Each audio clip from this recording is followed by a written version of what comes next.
আলাইকুম প্রিয় বন্ধুরা, এই যে এখন যে আপনারা দেখতেছেন এটা হলো টঙ্গী শফিউদ্দিন কলেজের মাঠ বা টঙ্গী সরকারি কলেজ মাঠ যেটাই বলি, এটা সেই মাঠটা দেখেন।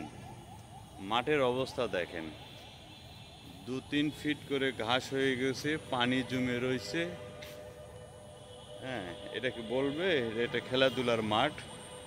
কিন্তু এখানে সুনামধন্য 2টা শিক্ষা প্রতিষ্ঠান, কিন্তু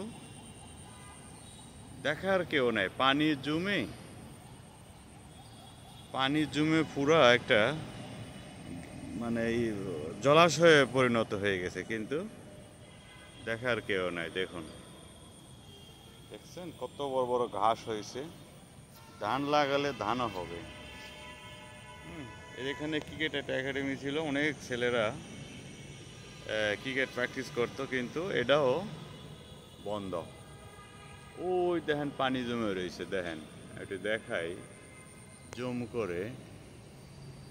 ওই যে পানি জমে রয়েছে দেখছেন, পুরাটাই পানি চলে। ওই যে শফিউদ্দিন স্কুল, আর এটা হইল টঙ্গী সরকারি কলেজ। এ হলো অবস্থা আর কি।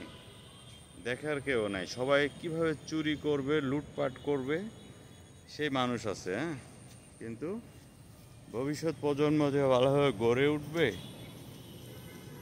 এই ধরনের চিন্তা ভাবনা কারোর নাই, কোনো নেতার নাই, খেতার নাই, কোনো দায়িত্বপ্রাপ্ত সরকারি কর্মকর্তাদেরও নাই। এ হলো চোরের দেশের অবস্থা। দেখেন, চুরি করার মানুষ অনেক আছে, কিন্তু জনসাধারণের জন্য বা ভবিষ্যৎ প্রজন্মের জন্য যে কিছু করবে, একটা মাঠ সংস্কার করবে, এই টাকা হয় না তাদের কাছে বা এদের সময় হয় না। এ হলো অবস্থা। আপনারা কমেন্টসে লিখুন, ইচ্ছা মতো লিখুন, চোরটা, নেতা খেতা সবার নামে লিখুন। আচ্ছা, আল্লাহ হাফেজ।